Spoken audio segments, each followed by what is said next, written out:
qué dijo el presidente de la República ayer.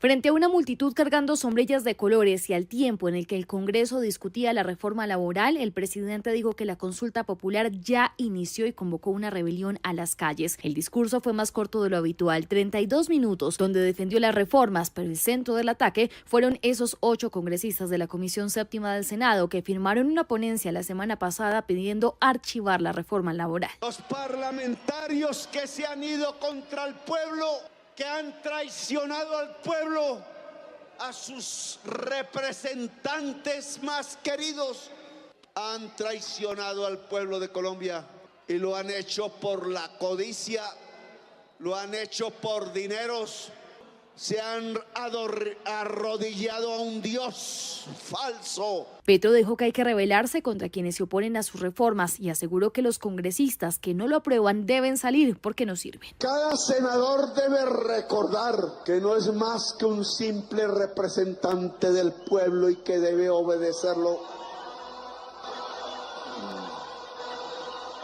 Y que si no es así, si le da miedo el pueblo que representa, entonces el pueblo lo sacará del Congreso como tiene que ser. Y no estoy hablando carreta. Los que fuimos del M19 no aprendimos a hablar carreta. Una parte del discurso estuvo dedicada a los alcaldes que no acogieron el día cívico y que según él no permitieron que la ciudadanía saliera a las calles a expresar cuál es su real apoyo. Porque alcalduchos pisoteando la Constitución, pasándose por la faja, queriendo ensuciar las páginas escritas que dicen que la protesta es un derecho fundamental y que ningún gobernante se puede oponer. La crítica fue directa al alcalde de Bogotá, Carlos Fernando Galán, esta vez por otros temas como el racionamiento de agua que se adoptó hace casi un año tras la sequía. Como ya lo había asegurado a través de su cuenta de X, dijo que Galán está violando varios derechos de los ciudadanos y no busca, según él, acciones reales. Señor alcalde Galán, traiga larga agua a Bogotá y no humille al pueblo. ¿Dónde está el agua, que es lo esencial para la vida? Si sus propios especuladores de la tierra, compañeros de campaña y amos, acabaron con el agua en Bogotá y el alcalde no se supo oponer y no sabe para dónde va. En frente de varias organizaciones de trabajadores, el presidente defendió su reforma y los beneficios que tendría para quienes tienen trabajos que nunca han sido bien remunerados. Insistió en que él es como un personaje de 100 años de soledad, Aureliano Buendía, y volvió a referirse a la rebelión, esta vez no la de las calles, sino la del Joe Arroyo. Nosotros tenemos esa sangre y no nos da pena, porque esa sangre de rebelión, como cantó el Joe Arroyo, y no le peguen a la negra. Y aquí hay unos senadores con la cruz en alto, pegándole de nuevo a la negra, pegándole de nuevo a la señora que les ofrece los tintos, condenándolos a la miseria. Y esos mismos que reciben el tinto se burlan de la señora. Esos que no trabajan y que cree que la vida consiste en pasear en carros de lujo e irse a Miami o a Dubái, desde donde me quieren matar además. En un discurso lleno también de referencias bíblicas en las que comparó el pueblo colombiano con Jesús el carpintero, dijo que hay miembros del Congreso que son traicioneros y que él, el elegido por el pueblo, no va a traicionar a nadie, primero saldría muerto. El presidente de la República elegido por el pueblo no va a traicionar al pueblo. Primero sale muerto y en féretro. Que traicionar al pueblo. Vamos a resistir. El presidente culminó su discurso con la misma frase con que la inició, que nadie, ni la lluvia de ayer, frenaría la consulta popular y que la manifestación del pueblo y la fuerza se tiene que sentir el día de la votación. Así que quedan convocados. Arranca la consulta popular.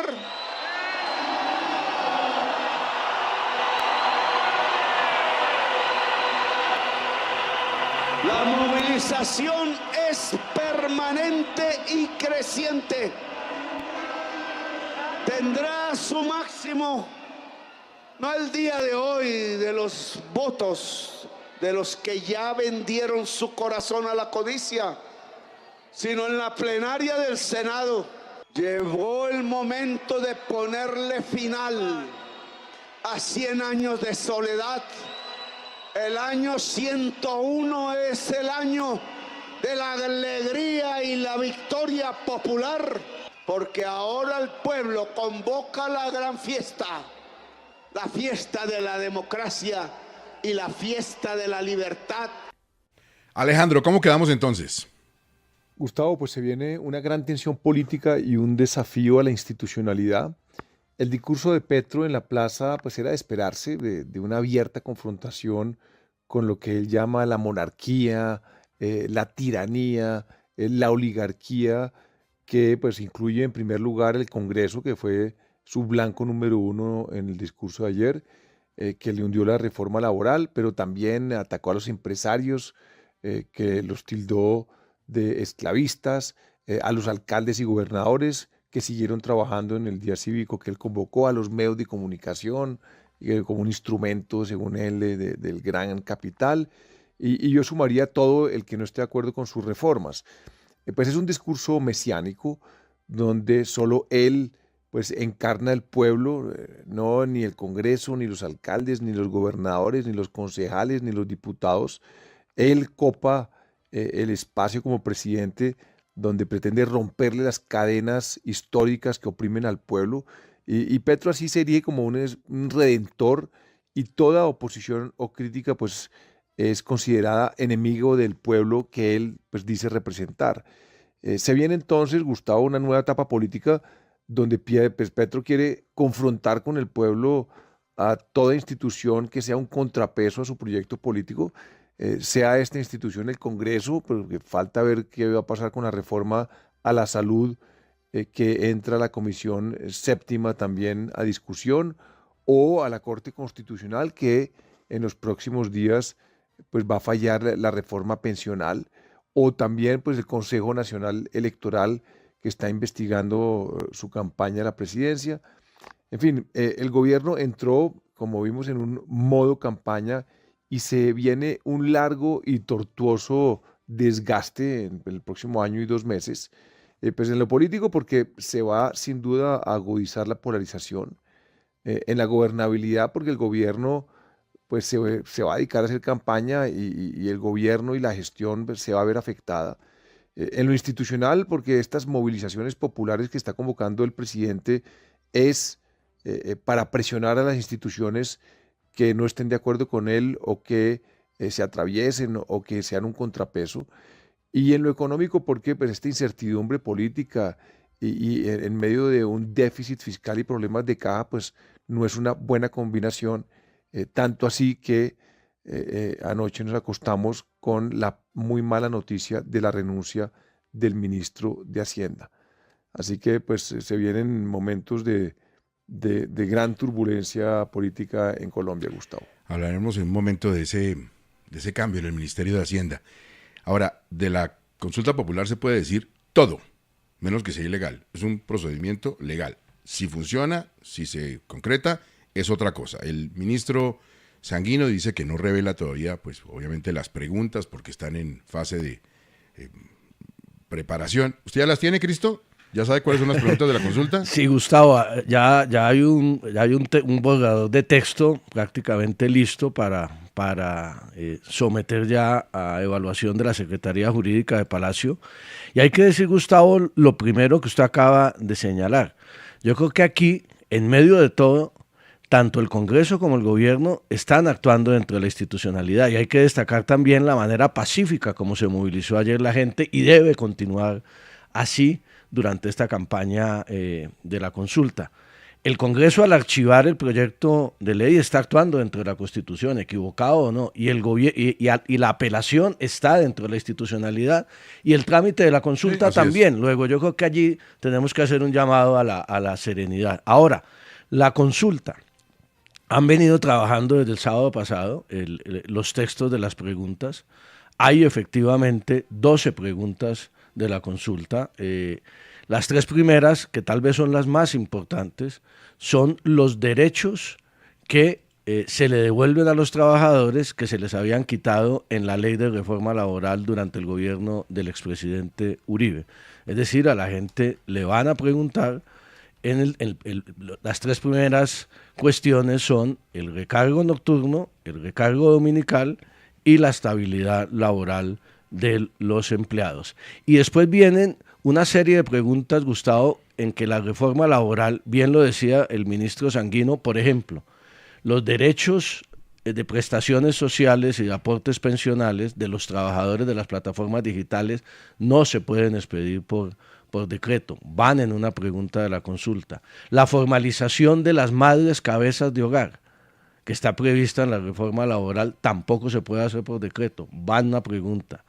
El pago de salario de los médicos que prestan el año rural en Colombia, que va adentro, también va en una pregunta. Luego, hay 7 preguntas específicas de la consulta que se refieren a poblaciones, el contrato de aprendices del SENA, a poblaciones específicas, a trabajadores de sectores específicos de la sociedad que se van a preguntar. Eso obviamente con el fin que me parece políticamente válido de llegar a unos nichos especiales de la población que van a querer que sus derechos, que ya venían reconocidos en el texto de la plenaria de la Cámara, sean reconocidos en la consulta popular. Luego, allí yo creo que la decisión final va a ser, como lo dijimos anteriormente, si mandan las preguntas, porque ya están listas, antes de que se defina la apelación en el Senado, con lo cual mandarían el mensaje de que no les interesa la apelación en el gobierno, o se esperan